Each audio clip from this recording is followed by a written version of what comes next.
Hello everyone, welcome to day 3 of the pop-up challenge.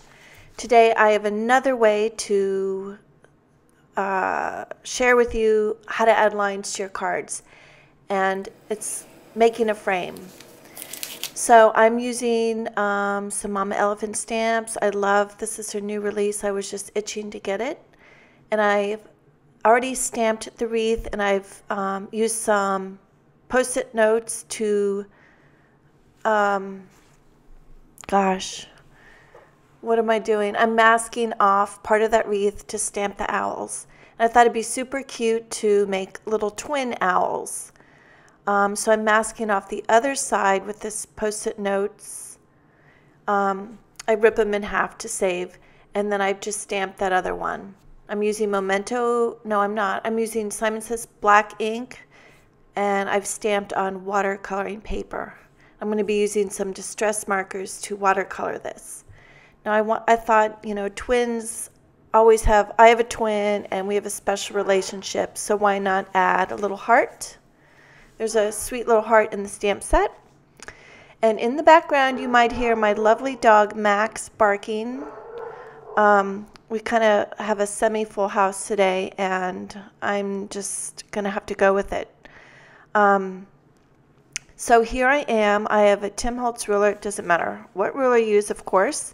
And I'm just drawing some lines to add a frame to my card. So this is another way to use lines. And I like to wipe the edge just so I don't dribble any ink on the other side. Now you can intersect your lines in lots of different ways. Now you could also just do like an L shape, just 2 lines and stop there. But I wanted to see how creative I could get and just mess around them a little bit more.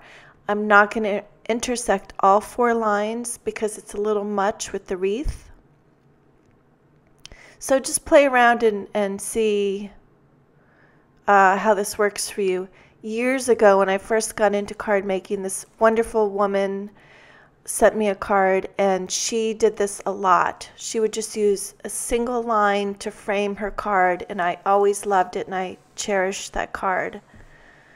And today for the challenge, I wanted to make a thicker line, and so I could color it some. So here on this right-hand side, I'm adding some shorter lines, and notice I'm not worrying about that this side is thicker than the other side. The distance between the two. If you mess around enough with it, it's going to look fine. And mess around, like I'm going to add the little tiny eyelash lines later and some color. Now I purposely made the other side of this right side thinner to balance the thicker, so it looks like I intended on it being that way. But I hate measuring. I just kind of go with it. So there you have it. Now this is another way, this is another Mama Elephant, and I use this bow stamp to create a frame, another kind of creative way to use lines. And then here I use some sentiment stamp to create a frame, just using lines another way, and I'm going to pop those balloons on top of that. I was hoping to have these finished for today's blog post, but I ran out of time. So just mess around. Now I've put some Salty Ocean Distress ink on some packaging, and I'm just picking up with a wide brush some of that distress ink, and I'm just washing. I've wet down the ink, and I'm using the wide brush, and I'm just doing a wash around the wreath, as you can see here. I don't use distress markers a lot for watercoloring, and I'll be reaching for them more. I love the soft tones that you can get, and there's definitely a place for them. I really enjoy doing this. So I'm taking some of that same ink, I'm using a thin tip brush, and I'm going around the edges of that just to highlight the wreath a little bit more. And when I use markers, I do the same thing. So this isn't necessary, but it's a little step that I always like to take. Now I forgot to add popcorn. It is a pop-up challenge. This is some half-naked popcorn, so it's super healthy, and the popcorn will be gone by the time the video is over. So it's just kind of fun little twist to have the popcorn here. So now I'm adding a little bit of water to that line that I added around the wreath, just to soften that line up. And I can actually paint and eat popcorn at the same time. That's pretty good. So now I just wanted to add a little bit more color. I think I'm going to speed this up because this is a long video. Always have a rag on side to blot up any excess water. I'm removing my Post-it notes that I used to mask off the frame. And now I'm starting to color the owls, and I've cut out, I'll only be coloring one because this video was 50 minutes long. So I used some, one of the light beige colors on the cheeks. I didn't like that, so I'm picking up some Tattered Rose or something. I don't like to focus too much on what color because you can use so many different colors. So I always like to start with little rosy cheeks, and in the end I'll add a little eyeshadow or little soft colors to those eyelids. But I will be putting down, I think it's, I don't know. There's so many great colors. I think this is the linen one. And I like to use a palette, and I feel like with the distress markers, this is the most effective way for me, is to scribble some color on something. I'll be using a palette later, and when I scribble the color in a palette or a dish like this, it's really easy to add a little water and pick up the color that way. You can add the marker tip directly to the paper, but that doesn't work as great. I'll go back and add a little bit of color once I've already colored it, and that will work from the tip to the paper.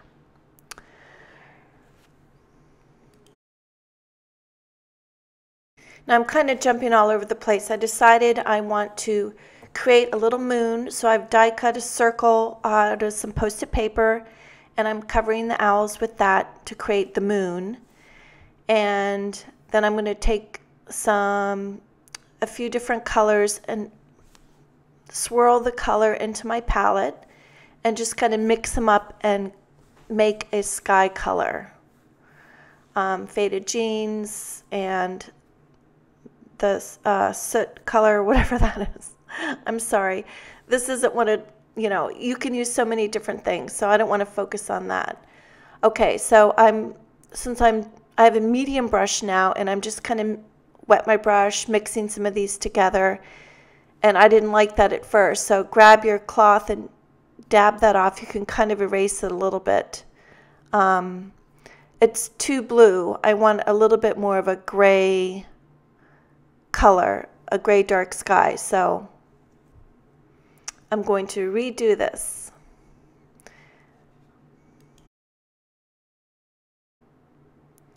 Now if you wet your paper too much, the mask is not going to work. So kind of notice I started the mask and went off of it so the water wouldn't slip underneath.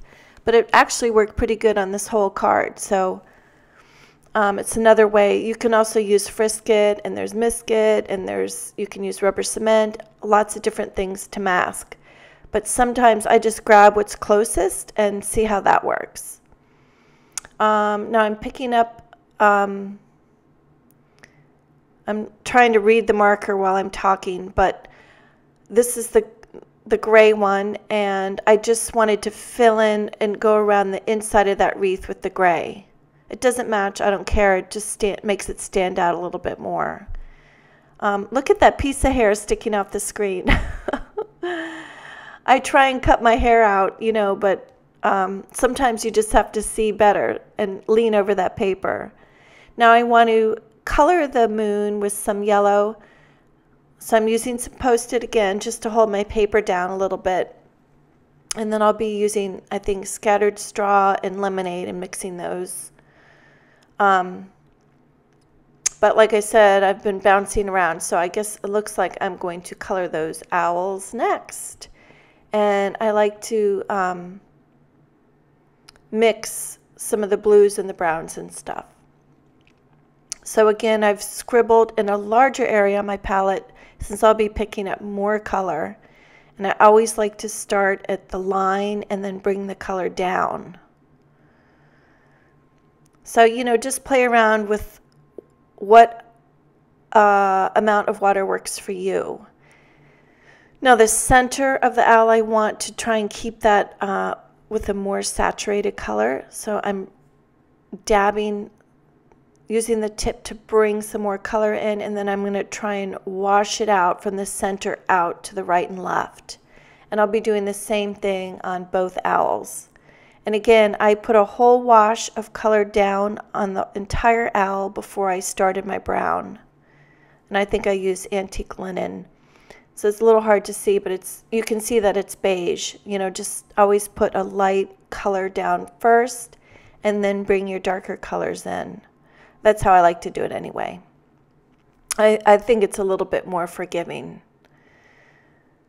So I'm kind of just stippling some of that brown now, just kind of dotting just to perhaps add a little bit of texture to the to his head.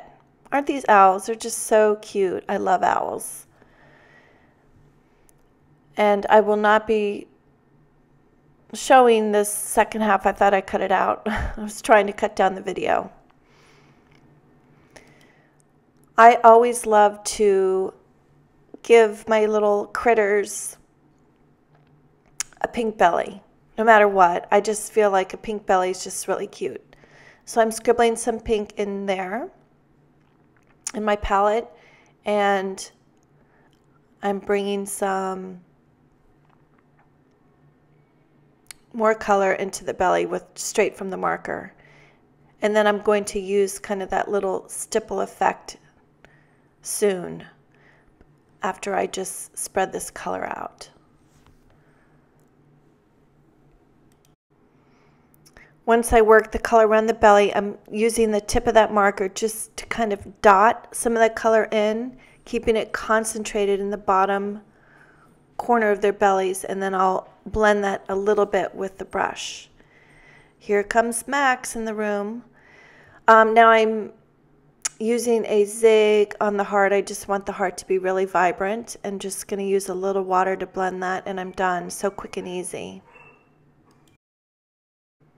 To color the moon, I'm just using two colors, and I'm giving it a wash of the lighter color, and then I'm going to bring more of a darker yellow, the scattered straw, in on the bottom once I finish this.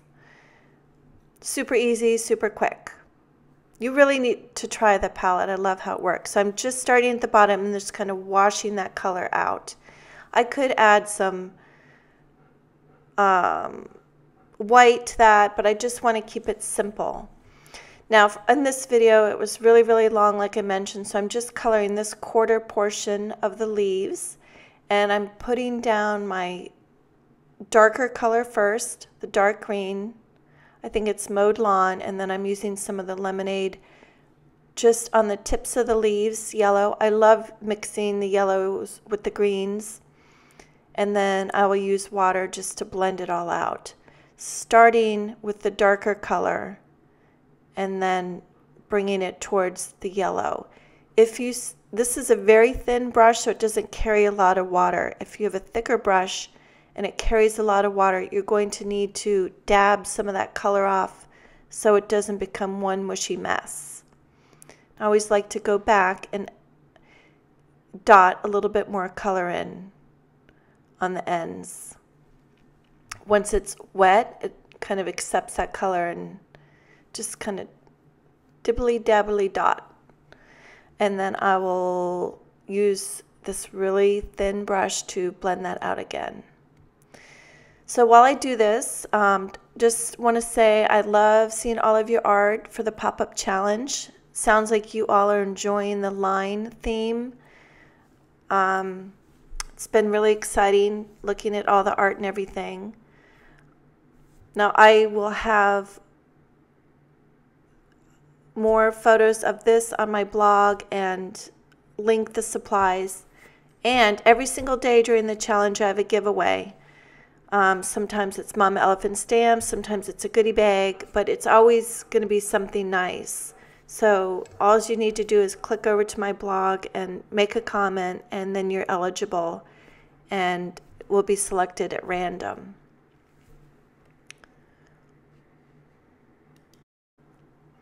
So now I'm just tested the color I'm using. I'm just using the Stormy Sky just directly on the paper here.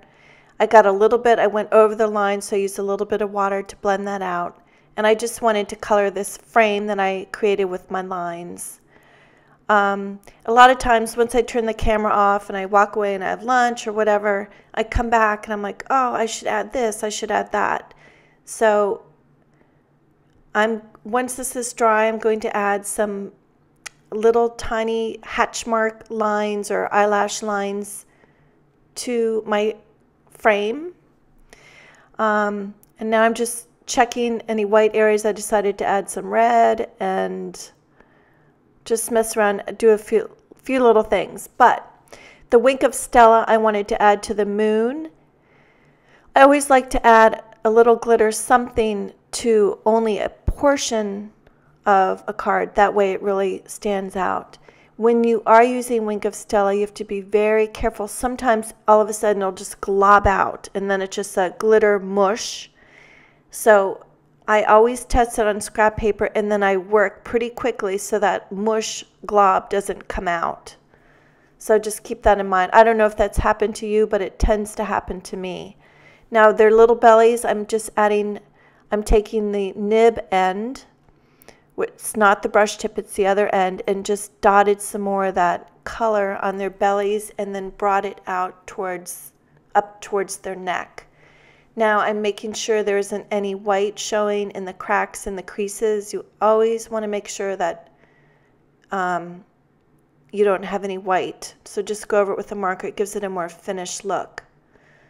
So that is it. Thank you so much for joining me, and I'll hope to be back with another video tomorrow, but hop over to the blog for my giveaway. Thanks so much. Bye.